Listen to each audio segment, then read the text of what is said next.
below. Your dots must be between those two, right? And it's monotonic, which means it's what? Increasing or decreasing. So let's pick one. How about increasing? Yeah? So if I start here and I just put a dot, it's got to be between here and here. So I'll just stick it right there. The next one must be where? If this is increasing, right? If it's monotonic, we're going with increasing, then it's got to be above it a little bit, right? So I've got to go out, I've got to go above it. And now my next one needs to be above that, right? Then what's going to happen? It's got to converge. Because as I move to the right, they have to keep going higher and higher, right? They can't drop back down. But I can't go past the blue, which means I've got to be headed towards something asymptotically, right? Asymptotically, I've got to approach something without actually getting to it. So there's some imaginary, not imaginary, it's some line, dotted line, that I must be going closer and closer to. Now, it doesn't have to be the upper bound. It doesn't have to be the m. It could happen before the m, but it must converge. That's the conclusion of this theorem. So this is a very powerful theorem because it can actually give us a way to determine if a sequence converges or diverges. We have like a way of attacking it. The problem with the theorem is that it does not tell us what it converges to. This just tells us either thumbs up or down. Do we have convergence? All right? All right, that's a lot.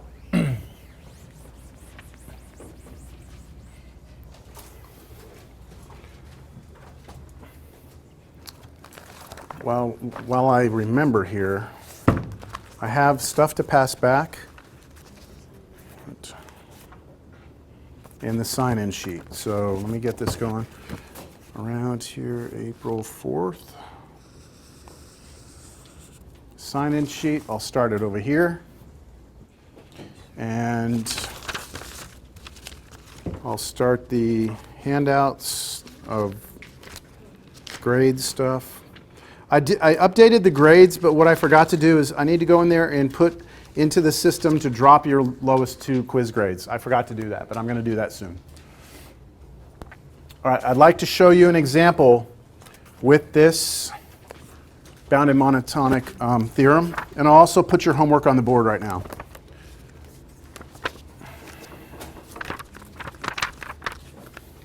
So last class, all you had to do was find a couple of formulas, right, for some sequences. Just kind of come up with the formulas for them. And now what you need to do for homework is page 434.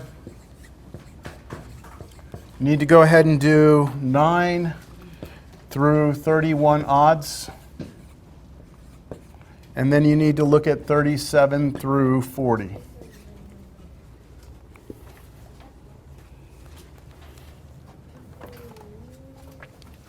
And I'm actually going to do number 38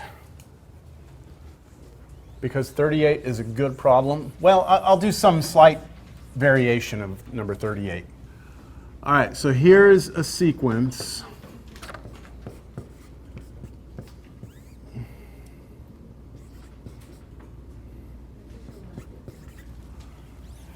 What number is it? I'm making it up. It's like number 38. So look, this converges, all right? This sequence converges. How could we determine that this converges? You could do L'Hopital. You could switch this to a function of x, use L'Hopital, and be done, all right? But I'm going to show that this converges using the monotonic, bounded monotonic theorem, sequence theorem. Because what's useful here is to show you how we can use a theorem to prove something. So use bounded monotonic theorem to show this converges. All right, so what does the bounded monotonic theorem say? If it's bounded and monotonic, then it converges. So all I have to show are two things here. I need to show that this is a monotonic sequence. So I'm going to write down what I need to show. I want to show 1, A sub n is monotonic. 2, A sub n is bounded. And it doesn't matter which one I show first, okay? So let's just go with monotonic. Well, monotonic means it's either increasing or decreasing, right? One or the other. Which one is it? So let me get to work on part 1. I'm going to try and show that it's monotonic. So let me list out the first few here. Plug in 1, we get 1, right? Okay. Plug in 2, 9 over 7. Plug in 3, 13 over 9. Yeah? Plug in 4, 17 over 11. What does it appear is happening? Is this increasing or decreasing? It's increasing. It appears to be, right? But this is not proof that it's increasing. I'm going to show you the proper way to show that this is increasing, all right? My guess is that it's increasing. You all know what I mean? Like this number is bigger than that one, this one's bigger than that one, this one's bigger than that one, right? So we think it's increasing. So I'm going to show, I want to show that A sub n is increasing. So go back and look at your definition of increasing. Increasing meant that I want to show, boy, I keep on writing want to show, right? So I'm going to do what we math people do. I'm going to write WTS. That means want to show. I want to show that A sub n is less than A sub n plus 1 for all n, right? Won't that prove to you that it's increasing? Yeah? Now pay attention here. I lose people very quickly right here at this step. If I can prove that this is true to you, then I've shown that it's increasing, right? Okay, here we go. Well, I need to show that A sub n, which is this, right?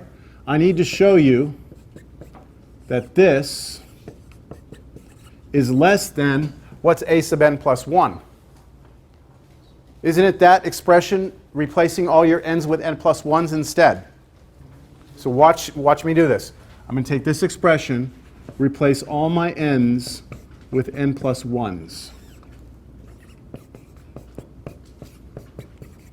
It's like we plugged n into the function, then we plugged n plus 1 into the function, and we're comparing them. Is this inequality true or not? This is a question.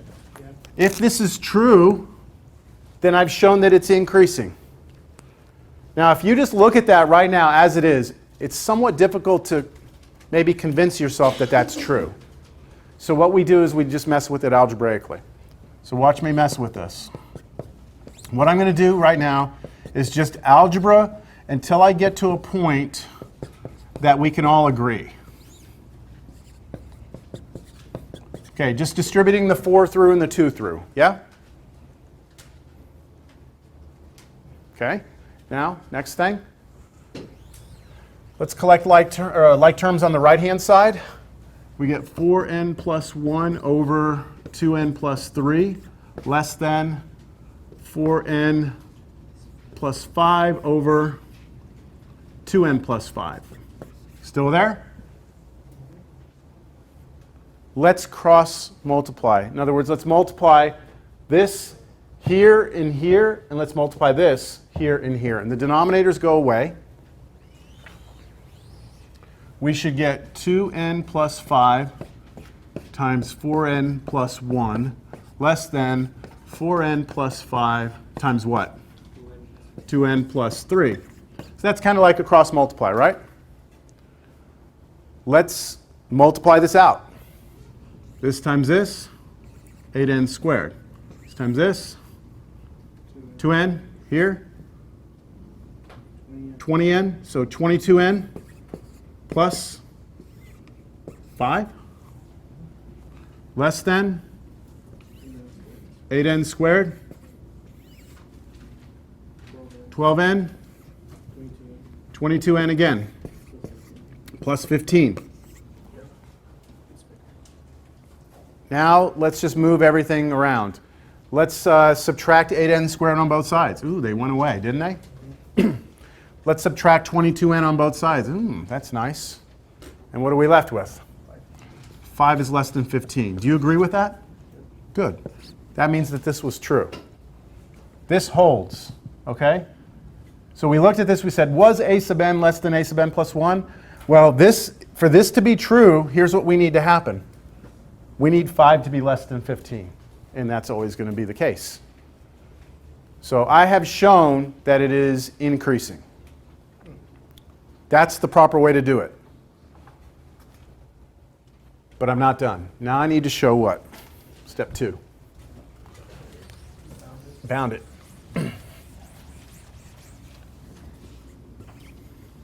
Want to show a sub n is bounded. What does that mean? I need to come up with something that's above it all the time and below it all the time, right? So remember what the sequence was? It was 1, and then it was like, I forgot, 9 sevenths, right? I'm willing to bet that this thing's always positive, right? So I'm going to try and show it's bounded. First thing, I want to show it's bounded below. So I need to come up with a number that I think is smaller than this thing, which I think is 0, right? I think 0 is smaller than every single one of those. Yeah. So I'm going to try it. Is 0 less than a sub n? Question, is that true? Well, is 0 less than, where's a sub n? 4n plus 1 over 2n plus 3? Is that true? Isn't that a sub n? Yes. Is that true for every n I could ever come up with? Yep. Multiply both sides by 2n plus 3, right?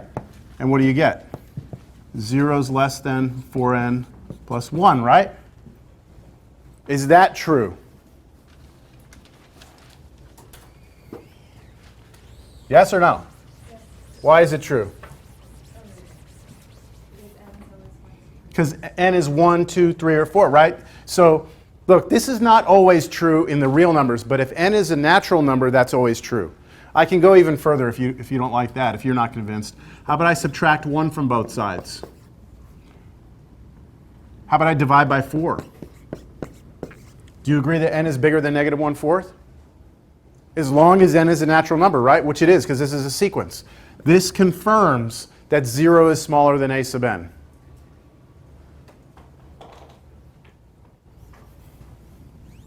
Last thing. Want to show a sub n is bounded above. Any ideas on what an upper bound might be? 2? It's got to be a number. There's got to be a number that we think this never gets bigger than. I heard 2. Let's go with 2. 2 is bigger than a sub n. Is this true? Well, is 2 bigger than 4n plus 1 over 2n plus 3? Multiply both sides by this to clear the fractions. And what would you have? 4n plus 6 bigger than 4n plus 1. 4n's cancel. Is 6 bigger than 1? Yes. I'm done. This sequence converges. I showed it's monotonic. It was increasing. I've showed it's bounded above, and I've showed it's bounded below. I'm done.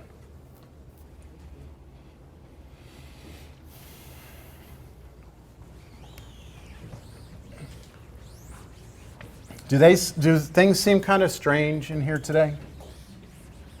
a little bit.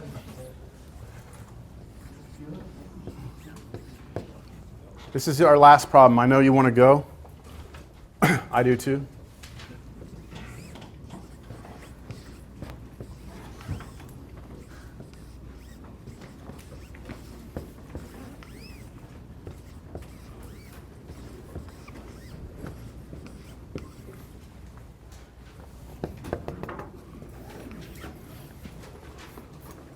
What does that converge to?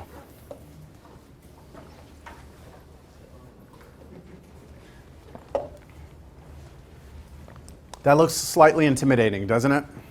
Just all the roots and everything. Doesn't that look a little bit like you're not happy about that?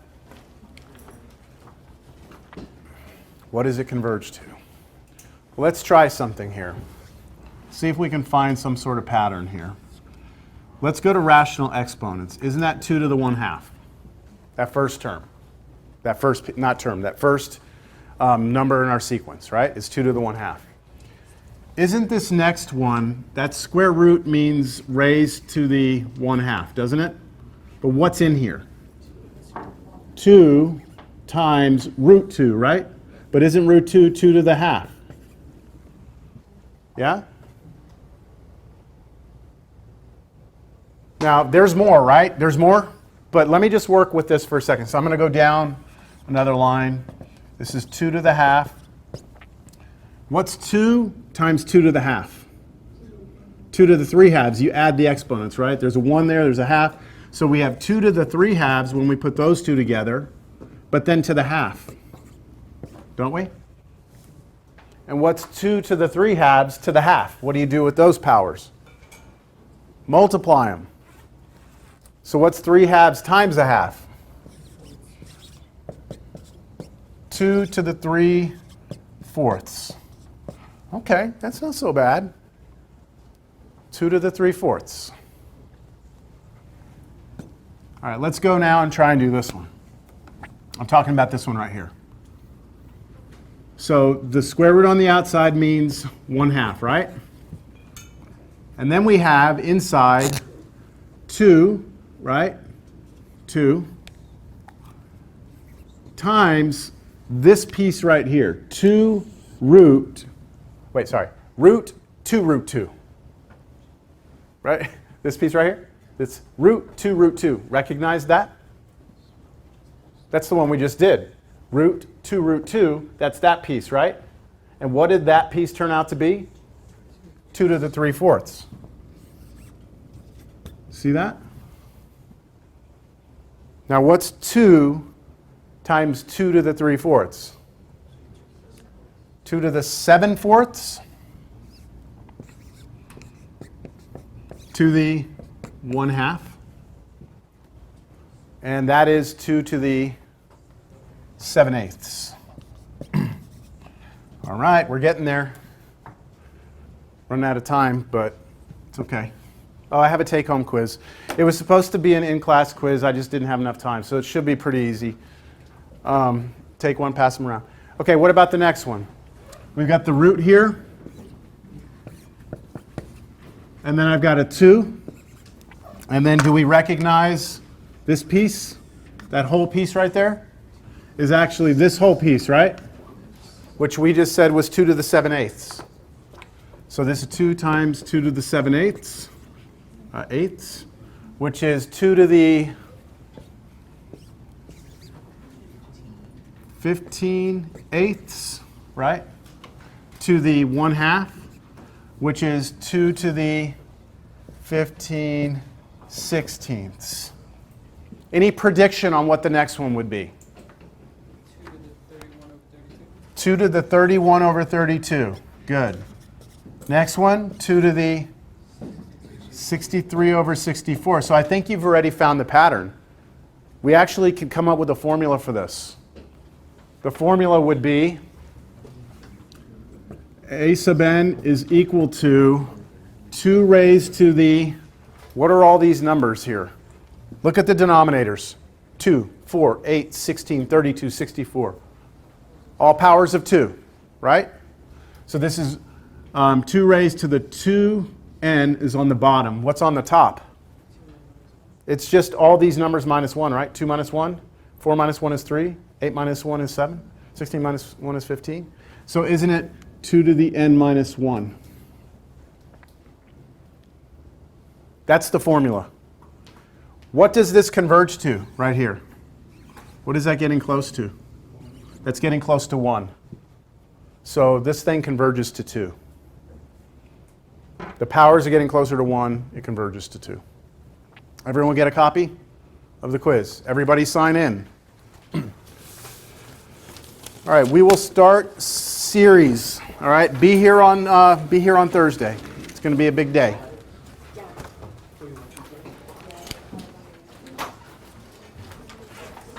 Let me get this thing. Did you find out about that thing?